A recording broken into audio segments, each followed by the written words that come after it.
चलिए भाई, देखिए हमारा जो टॉपिक चल रहा था जो ट्रांसफॉर्मर है और ट्रांसफॉर्मर का हमने कुछ उसका इंट्रोडक्शन और उसका प्रिंसिपल और उसका वर्गीकरण हमने कुछ और उसका कार्य सिद्धांत भी हमने पढ़ लिया है। और हमारा टॉपिक चल रहा है ट्रांसफॉर्मर का वर्गीकरण। और ट्रांसफॉर्मर का वर्गीकरण आप लोगों को पूरी डिटेल से आप लोगों को एक चीज लिखवा दी गई है और बाय स्टेप हम क्या करेंगे उसको कंप्लीट करेंगे। ठीक है, जिसमें से हमने पहला टॉपिक कंप्लीट कर लिया है, जिसमें हमारे पास है आउटपुट वोल्टता के आधार पर। ठीक है, और आउटपुट वोल्टता के आधार पर ट्रांसफॉर्मर दो प्रकार का होता है, जिसमें हमारे पास है स्टेप अप ट्रांसफॉर्मर और एक होता है स्टेप डाउन ट्रांसफॉर्मर।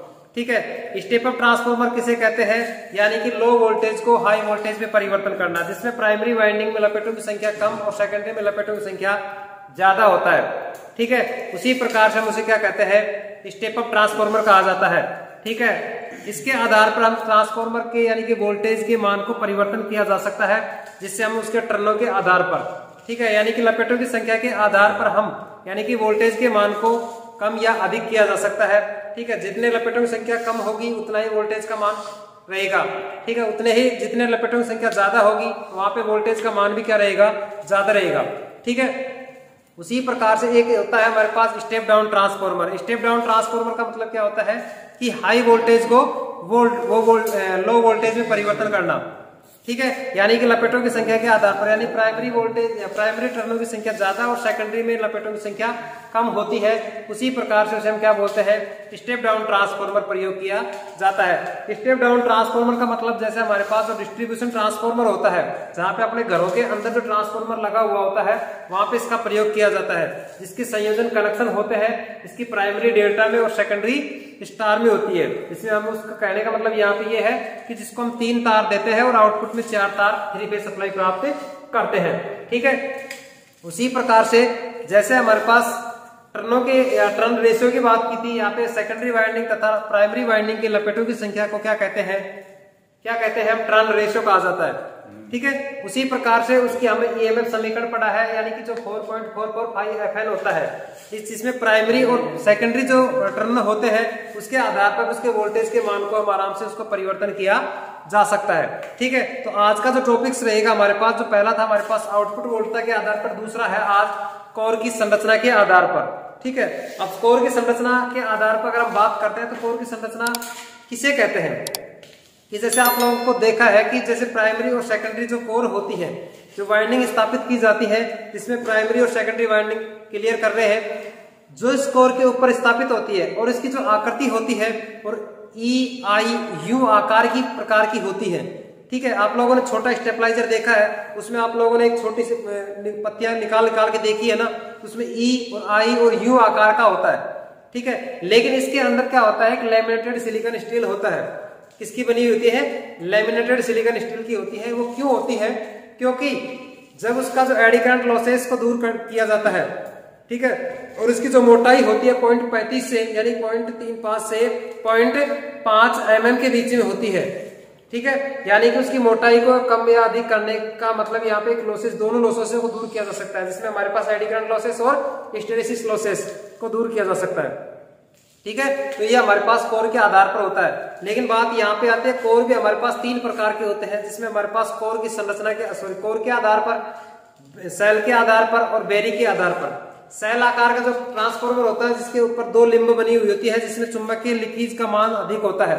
ठीक है, और जिसके ऊपर क्या होता है, यहाँ पे जो लीकेज जो करंट जो प्रभावित होती है, चुंबकीय पथ होता है, वो जैसा हमारे पास साधारण से ट्रांसफॉर्मर होता है उसी प्रकार से होता है। सेल प्रकार का किस प्रकार से होता है कि सेल प्रकार का जो टाइप होता है उसके अंदर 3 लिंब होती है, जिसमें क्या होता है, चुंबकीय लीकेज का मान क्या होता है, कम होता है। ठीक है, उसी प्रकार से यहाँ पे जैसे हमारे पास जो ट्रांसफॉर्मर जैसे विद्युत का उत्पादन किया जाता है, वहां पे इसका प्रयोग नहीं कर सकते हम।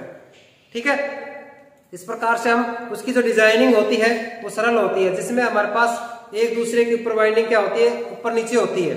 ठीक है, और जो कोर के आधार पर होता है वो दोनों साइड की अलग अलग वाइंडिंग होती है। ठीक है, और एक होता है हमारे पास बेरी प्रकार का। बेरी प्रकार की जो डिजाइनिंग है बहुत ही हार्ड होती है, उसका प्रयोग बहुत ही रियल केस में किया जाता है, जहां पे ज्यादा आउटपुट की आवश्यकता होती है, वहां पे इस वेरी प्रकार के ट्रांसफार्मर का प्रयोग किया जाता है। ठीक है, तो चलिए हम सबसे पहले हम बात करते हैं कोर की संरचना के आधार पर। कोर की संरचना किस प्रकार से है, किस प्रकार से नहीं है, टॉपिक हमारा रहेगा कोर की। सबसे पहले हम बात इसको लिख लेते हैं कि ट्रांसफार्मर का वर्गीकरण टॉपिक है, उसके नीचे लिखते हैं ट्रांसफार्मर का वर्गीकरण, जिसमें पहला है मैंने पढ़ा है आउटपुट वोल्टता के आधार पर। नंबर 2 हमारे पास है कोर की संरचना के आधार पर, कोर की संरचना के आधार पर। ठीक है भाई, कोर की संरचना के आधार पर ट्रांसफार्मर का वर्गीकरण किया गया है, जिसमें हमारे पास किसे कहते हैं, वो किस प्रकार से होता है, कितने प्रकार का होता है। सबसे पहले हम इसकी बात करते हैं। ठीक है, तो चलिए सबसे पहले इसकी परिभाषा है देखिए भाई, बात हम यहाँ पे कर रहे हैं ट्रांसफार्मर का वर्गीकरण। ट्रांसफार्मर के वर्गीकरण में हमने दूसरा पॉइंट पढ़ा है कोर की संरचना के आधार पर। ठीक है, जब जहां से क्वेश्चन आप लोगों को देखने को मिलता है उस चीज को अंडरलाइन करना।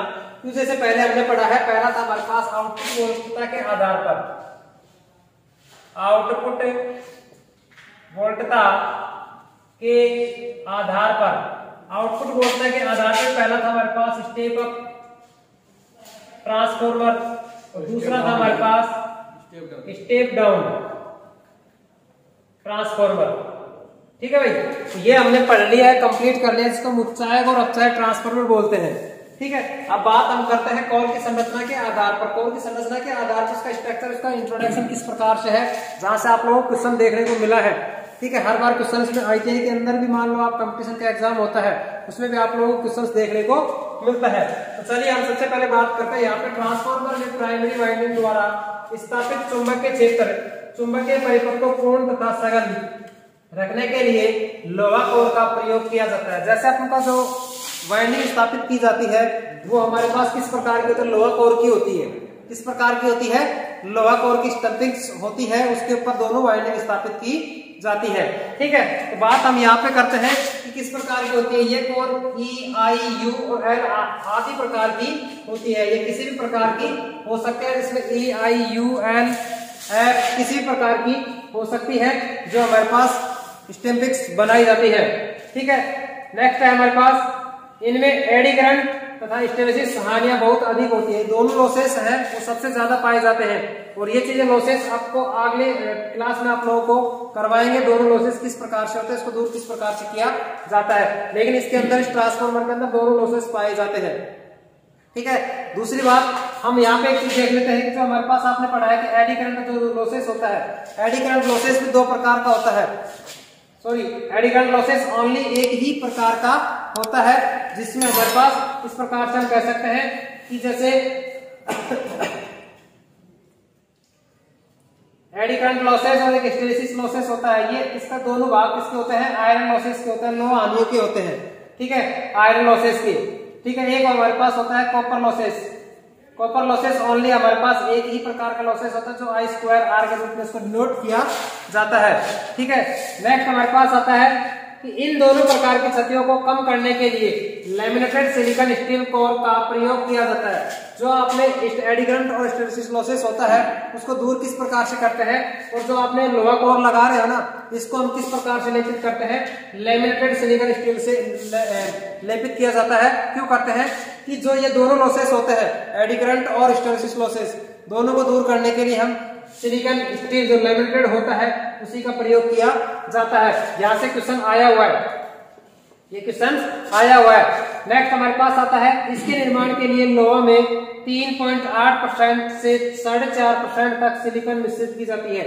ठीक है, तो ये क्वेश्चन भी आया हुआ है कि अगर हम हिस्टेरेसिस लॉसेस को दूर किस प्रकार से कर सकते हैं, कि उसके अंदर कितनी मात्रा मिलाई जाए सिलिकॉन की, ताकि हिस्टेरेसिस लॉसेस क्या हो जाए, दूर हो जाए। तो हम कितनी मात्रा मिलाए वहां पे 3.8 से 4.5% के मिलाए सिलिकॉन की मात्रा मिलाई जाती है, तो हमारे पास कौन सा लॉसेस दूर हो जाता है, यहाँ पे हिस्टेरेसिस लॉसेस दूर होता है। ठीक है। और दूसरी बात, एडी करंट लॉसेस को दूर करने के लिए हम क्या करते हैं कि वहां उसकी जो मोटाई होती है 0.35 से 0.5 mm तक रखी जाती है। अगर इनकी जो पत्तियां अगर जितनी पतली होगी उतना ही लॉसेस क्या होगा, सबसे ज्यादा होगा। और इनकी जो मोटाई है इतनी होनी चाहिए, कितनी, 0.35 से 0.5 mm के बीच में होनी चाहिए। तब तो हमारे पास लॉसेस कौन सा दूर हो जाएगा, यहाँ से एडी करंट लॉसेस क्या हो जाएगा, फ्री हो जाएगा। अगर हिस्टेरेसिस लॉसेस को दूर करने के लिए हमारे पास 3.8 से और 4.5 के बीच % के बीच में क्या मिलानी चाहिए, सिलिकॉन की मात्रा मिलाएंगे, तब हमारे पास हिस्टेरेसिस लॉस क्या हो जाएगा, दूर हो जाएगा। ठीक है। ये थे हमारे पास ओनली इसकी परिभाषा यानी उसका इंट्रोडक्शन। अब बात हम करते हैं कोर की संरचना के आधार पर निम्नलिखित प्रकार के होते हैं, जिसमें हमारे पास पहला है क्रोड के आधार पर, या दूसरा कहते हैं सेल के आधार पर, तीसरा है हमारे पास बेरी के आधार पर। सबसे पहले हम बात यहाँ पे इसकी करेंगे कोर के आधार पर या क्रोड के आधार पर ट्रांसफार्मर किस प्रकार का होता है, किस प्रकार से काम करता है, उसका यूज कहाँ किया जाता है। ठीक है। तो सबसे पहले हम ये टॉपिक डालेंगे कोर के आधार पर। ठीक है। तो चलिए हम सबसे पहले एक नंबर डालिए कोर के आधार पर। देखिए भाई, बात हम यहाँ पे कर रहे हैं सबसे पहले क्रोड की संरचना के आधार पर ट्रांसफार्मर। हमने 3 प्रकार बताया, 3 प्रकारों में से पहला प्रकार हम पढ़ेंगे कोर के आधार पर। चाहे कोर बोलो चाहे इसको क्रोड बोलो, बात वही है। ठीक है। तो सबसे पहले हम बात करते हैं कोर प्रकार का ट्रांसफार्मर किस प्रकार का होता है, जिसमें हमारे पास E, I, U, L, F, H किसी प्रकार की हो सकती है।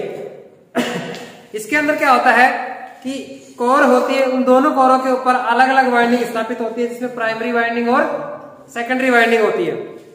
ठीक है। इसमें जो चुंबकीय पथ होता है एक होता है, कितना होता है, एक होता है। देखिए इसका स्ट्रक्चर किस प्रकार से होगा कि जैसे हमारे पास इस प्रकार से उसको बनाते हैं, ये स्ट्रक्चर है हमारे पास, इसकी संरचना है कि जैसे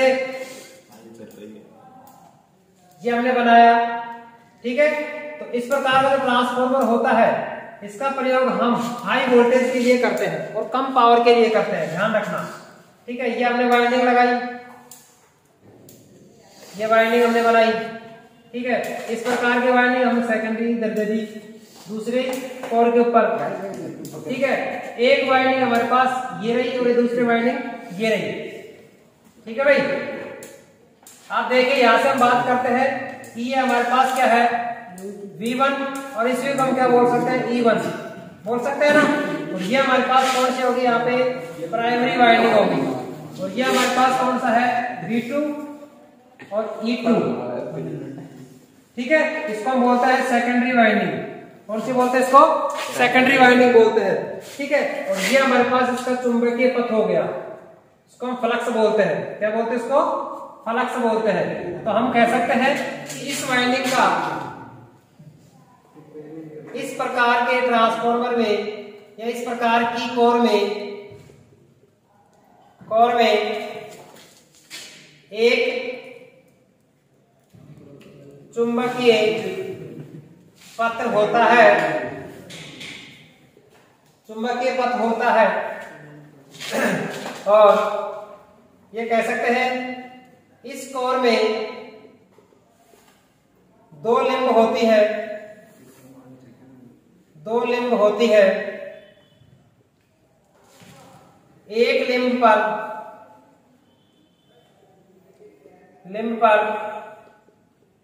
प्राइमरी वाइंडिंग तथा दूसरी लिंब पर सेकेंडरी वाइंडिंग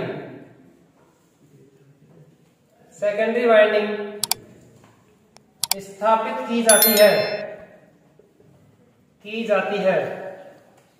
ठीक है। और इसका उपयोग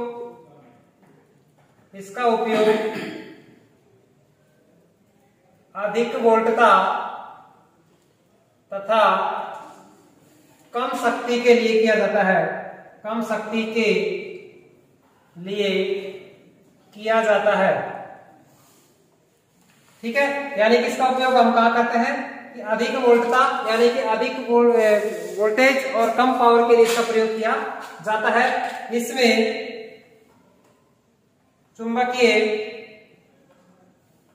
चुंबकीय लीकेज का मान कम होता है। ठीक है, चुंबकीय लीकेज का मान कम होता है और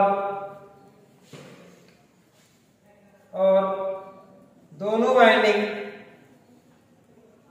वाइंडिंग एक दूसरे के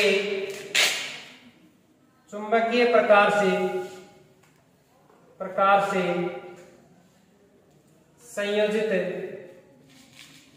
होती है। ठीक है, अब देखिए यहां पे हमने क्या लिखा है कि और प्रकार का ट्रांसफार्मर होता है कि जैसे हमारे पास एक लिंब ये रही और दूसरी लिंब ये रही। ठीक है, पहले लिंब और ये दूसरी लिंब। ठीक है, पहले लिंब पर प्राइमरी वाइंडिंग, दूसरी लिंब के ऊपर सेकेंडरी वाइंडिंग स्थापित कर रखी है हमने ये चीज नहीं दिया यहाँ पे कि यहाँ पे वोल्टेज का मान कम है या अधिक है। ठीक है, और दूसरी बात ये चीज हमने आप लोगों को लिखवा दी कि इसके अंदर कोर के आधार पर जब बातें हम कर रहे हैं E, I, U, L, F, H जितने भी आकार होते हैं वो सभी में इसी प्रकार से होते हैं। इसका मुख्यतः इसका प्रयोग कहाँ करते हैं हम? अधिक वोल्ट का और कम पावर के लिए इसका प्रयोग किया जाता है। क्वेश्चन आया हुआ है। ठीक है, इसमें चुंबकीय लीकेज का मान कम होता है, अधिक होता है। ये चीज भी आया हुआ क्वेश्चन है कि इसके अंदर चुंबकीय लीकेज का जो मान होता है वो कम होता है। क्यों? जैसे मान लीजिए यहाँ से हमने प्राइमरी वाइंडिंग को सप्लाई स्रोत से जोड़ रखा है, तो जैसे सप्लाई स्रोत को दिया तो लीकेज का मान कम होगा। ठीक है, तो यानी कि पूरे सर्किट के पूरे पथ के अंदर क्या होगा? प्रभावित होगा, तो इसके अंदर लीकेज का मान क्या होगा? कम होगा। और दोनों लिंबों के ऊपर दोनों वाइंडिंग स्थापित होती है, तो किस प्रकार जुड़ी होती है? चुंबकीय रूप से जुड़ी हुई होती है।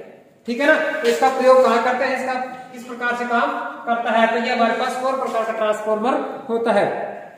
ठीक है, लेकिन आप लोगों को चीज समझ में आ रही है तो वीडियो को लाइक करें, शेयर करिए। ठीक है, आप लोग इस चैनल के ऊपर नए हो तो चैनल को सब्सक्राइब करें और आप बेल आइकन को प्रेस कर लीजिए ताकि इसी प्रकार से आप लोगों को सभी प्रकार की जो क्लासेस है, अपने जो स्किल्स टेस्ट प्रैक्टिकल जिसके हम बात कर रहे हैं वो भी आप लोगों को यही मिलता है और थ्योरी की क्लास भी आप लोगों को प्रोवाइड मिलती रहेगी कंटिन्यू आपको।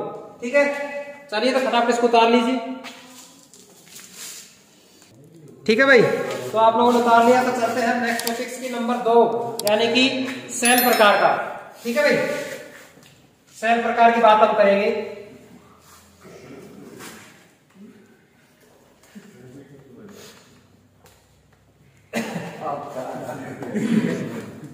लेकिन नंबर दो सेल प्रकार का ट्रांसफार्मर,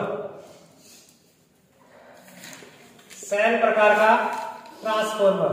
देखिए भाई, सेल प्रकार का जो ट्रांसफार्मर होता है और हमने पढ़ा है कोर प्रकार का। कोर प्रकार के हमने पढ़ा है कि दोनों वाइंडिंग अलग अलग प्रकार से जुड़ी हुई है, थी ना, यानी दोनों कोरों के ऊपर अलग अलग थी। लेकिन बात यहाँ पे आती है सेल प्रकार में। सेल प्रकार की जो ट्रांसफार्मर होता है उसके अंदर, जैसे आप लोगों ने ऑटो ट्रांसफार्मर देखा है, स्टेबलाइजर देखा है सभी ने। स्टेबलाइजर जो होता है ना वही हमारे पास सेल प्रकार का होता है, जिसके ऊपर दोनों वाइंडिंग एक दूसरे के यानी कि एक उभयनिष्ठ भुजा के ऊपर दोनों वाइंडिंग स्थापित होती है और वहीं से क्या करते हैं, दोनों वाइंडिंगों में से टेपिंग्स निकाल कर क्या किया जाता है, सप्लाई वोल्टेज के लिए निकाला जाता है। तो कहने का मतलब यहाँ पे है कि एक ही भुजा के ऊपर दोनों वाइंडिंग स्थापित होती है। देखिए कैसा है, जैसे हमारे पास इस प्रकार से बना हुआ है। ठीक है, ये तो हमारे पास ये रहा और दूसरा हमारे पास इस प्रकार से बना हुआ होता है जो इस प्रकार से जुड़ा हुआ होता है। ठीक है, तो देखिए यहां से हम बात यहां पे करते हैं, ये हमने बनाया इसका ट्रांसफार्मर का और यहां से ये बना। ठीक है, इसी प्रकार से हमने दूसरी तरफ उसका बनाया। अब देखिए जैसे यहां से बात हम यहां करते हैं कि ये एक उभयनिष्ठ भुजा है। ये क्या है, पूरी की पूरी एक उभयनिष्ठ भुजा है जिसके ऊपर वाइंडिंग स्थापित कर रहे हैं हम। ठीक है, एक वाइंडिंग हमने ये स्थापित कर दिए, देख रहे इधर, ये वाइंडिंग हमने स्थापित की जिसमें हमारे पास वोल्टेज V1 और हमारे पास E1 जिसको हम बोलते हैं प्राइमरी वाइंडिंग। ठीक है, इसी प्रकार से हम बात करते हैं दूसरी वाइंडिंग का। ये दूसरी वाइंडिंग रही हमारी, ये दूसरी वाइंडिंग का हमारे पास ये सेकेंडरी वाइंडिंग जिसमें हमारे पास V2 और E2। ठीक है भाई, अब देखिए ये इसका क्या है, चुंबकीय पथ है। ये क्या है, इसका चुंबकीय पथ है, इसको हम रास्ता बोलते हैं। मैग्नेटिक फील्ड बना रहा है। अब देखिए यहां से मैग्नेटिक फील्ड कितने, इसमें लिंबों की संख्या कितनी रहेगी, 3 रहेगी। एक लिंब हमारे पास ये रही, एक लिंब हमारे पास पूरी ये रही, एक लिंब हमारे पास पूरी ये रही। तो हमारे पास 2 1 2 3 कितने लिंब रही है। क्वेश्चन आ सकता है कि सेल प्रकार का ट्रांसफार्मर के अंदर कितने लिंबों की संख्या कितनी होती है, 3। कोर प्रकार के ट्रांसफार्मर में लिंबों की संख्या कितनी होती है, 2। ठीक है, इसमें जो चुंबकीय पथ होगा वो कितना रहेगा, 2 रहेगा। चुंबकीय पथ कितना रहेगा, 2 रहेगा। एक तो हमारे पास ये रहा और दूसरा हमारे पास ये रहा। क्लियर। तो इसमें जो लीकेज, जो चुंबकीय लीकेज का जो मान रहेगा वो ज्यादा रहेगा। कितना रहेगा, ज्यादा रहेगा। इस प्रकार से हम कह सकते हैं इस ट्रांसफार्मर में या इस प्रकार के ट्रांसफार्मर में चुंबकीय पथों की संख्या कितनी रहेगी, 2 रहेगी। 2 होती है। ठीक है। और इस प्रकार के ट्रांसफार्मर में लिंबों की संख्या कितनी रहेगी, 3 होती है। लिंबों की संख्या कितनी होती है, 3 होती है। और इसके बाद में लिंबों की संख्या 3 होती है और इसमें चुंबकीय लीकेज का मान अधिक होता है। ठीक है। और इस ट्रांसफार्मर में एक ही उभयनिष्ठ भुजा पर दोनों वाइंडिंग स्थापित की जाती है जो एक दूसरे के ऊपर होती है। ठीक है, यानी कि एक दूसरे के ऊपर स्थापित होती है। तो एक उभयनिष्ठ भुजा के ऊपर प्राइमरी और सेकेंडरी वाइंडिंग स्थापित होती है। इसका उपयोग या इस ट्रांसफार्मर का उपयोग वोल्टेज का उच्चायक व अपचयन करने के लिए किया जाता है। देखिए भाई, इस ट्रांसफार्मर का उपयोग उच्चायक यानी स्टेप अप और स्टेप डाउन करने के लिए, दोनों प्रकार के वोल्टेज के मान को परिवर्तन करने के लिए सेल प्रकार का ट्रांसफार्मर का प्रयोग किया जाता है, जो एक ही भुजा के ऊपर यानी दोनों वाइंडिंग स्थापित होती है, जिसमें प्राइमरी और सेकेंडरी वाइंडिंग होती है। और इसके हमारे पास लिंबों की संख्या 3 कितनी होगी, 3 होती है। और इसमें चुंबकीय पथों की संख्या 2 होती है। ठीक है, कितनी होती है, 2 होती है। तो इस प्रकार से हम कह सकते हैं कि सेल प्रकार के ट्रांसफार्मर में जो तारों की जो संख्या होगी वो हमारे पास क्या रहेगी, ज्यादा की आवश्यकता होगी। इसमें वायरों की संख्या अधिक की आवश्यकता होती है, अधिक होती है। ठीक है, या थोड़ी अधिक नहीं, कम कह सकते हैं, कम होती है। क्यों? क्योंकि हम कह सकते हैं कि एक ही वाइंडिंग में से दोनों चीजें, दोनों टर्न्स निकाल गया, लपेटों की संख्या निकाल कर क्या करते हैं कि स्टेप अप और स्टेप डाउन किया जा सकता है। ठीक है, यानी कि हम इस प्रकार से, यानी कि वायरों की संख्या क्या रहेगी, कम, यानी कोर के अपेक्षा। ठीक है ना, कोर के अपेक्षा तारों की संख्या कम की आवश्यकता होती है। तो इस प्रकार से हम इसको सेल प्रकार के ट्रांसफार्मर बोल सकते हैं। ठीक है, तो अगर चीजें आप लोगों को समझ में आ रही है तो वीडियो को ज्यादा से ज्यादा लाइक एवं शेयर करिए, ताकि अपने यार दोस्तों के साथ जो अपना जो भी ग्रुप चल रहा है उसमें सभी में शेयर करिए, ताकि इसी प्रकार से हम आप लोगों को सभी प्रकार की क्लासेस प्रोवाइड करवाते रहेंगे। ठीक है, तो फटाफट इसको उतारिए। फिर इसके बाद तीसरे की हम बात करते हैं बैरी प्रकार के ट्रांसफार्मर की। ठीक है, ठीक है, तो चलिए हम बात करते हैं तीसरे प्रकार की। ठीक है। तो तीसरे प्रकार में हम बात करेंगे यहाँ पे सेल प्रकार, बेरी प्रकार की। बेरी प्रकार का जो ट्रांसफॉर्मर है किस प्रकार का है, उसके अंदर अगर रीवाइंडिंग भी करनी पड़े तो वो हमारे पास वह बहुत ही कठिन होती है, ठीक है। तो दोनों प्रकार के जो, ठीक है, तो हमने दो पढ़ाया। तीसरा हमारे पास है बेरी प्रकार का ट्रांसफॉर्मर। देखिए बेरी प्रकार का ट्रांसफॉर्मर होता है, वो चीज समझने की कोशिश करना कि यहाँ पे अनेक पथ होते हैं, चुंबकीय पथ, ठीक है। इसकी मुख्य बात क्या होती है कि अनेक पथ होने से इसका चुंबकीय पथ का मान भी ज्यादा होता है, रास्ता भी बहुत ज्यादा होता है।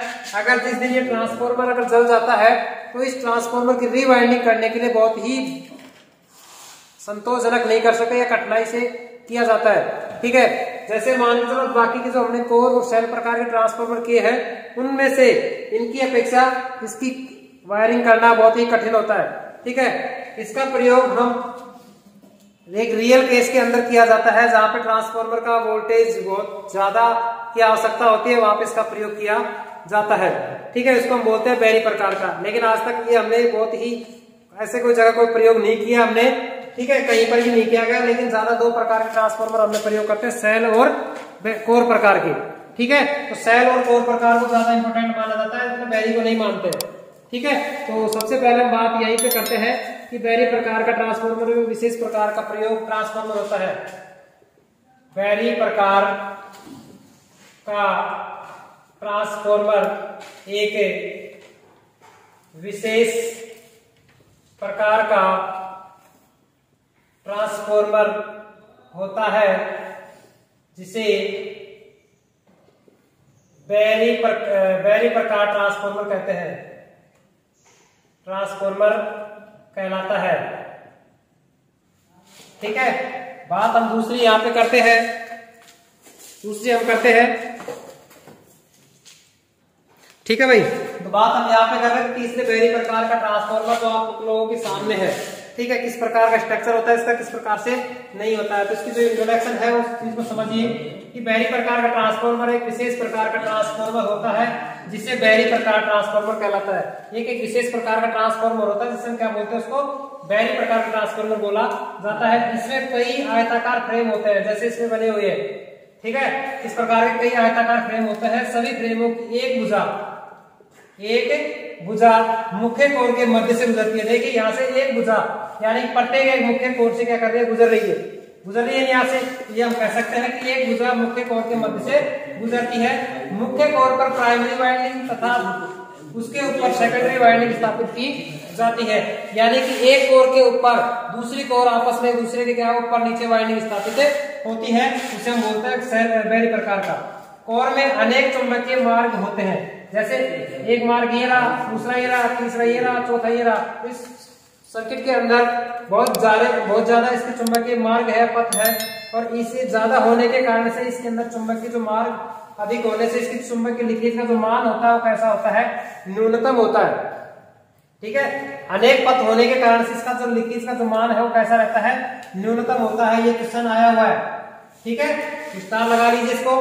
इस प्रकार के ट्रांसफॉर्मर अधिक शक्ति क्षमता वाले होते हैं, यानी कि अधिक पावर वाले ट्रांसफॉर्मर में बेरी प्रकार का प्रयोग किया जाता है। इनका प्रयोग एक विशेष प्रकार के ट्रांसफॉर्मर में किया जाता है, ठीक है। आज हमने केवल कोर की संरचना के आधार पर ट्रांसफॉर्मर का तीनों भागों में हमने पढ़ा है, ठीक है। और चीजें आप लोगों को समझ में आई है तो आप लोग वीडियो को ज्यादा से ज्यादा शेयर करिए और आप लोग ज्यादा से ज्यादा इसको लाइक करिए, ठीक है। और आप लोग इस चैनल के ऊपर नए हो तो चैनल को सब्सक्राइबर और बेल आइकन प्रेस कर लीजिए ताकि इसी प्रकार से हम नेक्स्ट क्लास को अपलोड करते ही आप लोगों के पास मैसेज पहुंच जाए, ठीक है। तो हम मिलते हैं नेक्स्ट क्लास के अंदर और नेक्स्ट टॉपिक के साथ, जिसमें फेजों की संख्या का भागों के बारे में हम बात करेंगे, ठीक है। तो आज के लिए इतना ही, धन्यवाद।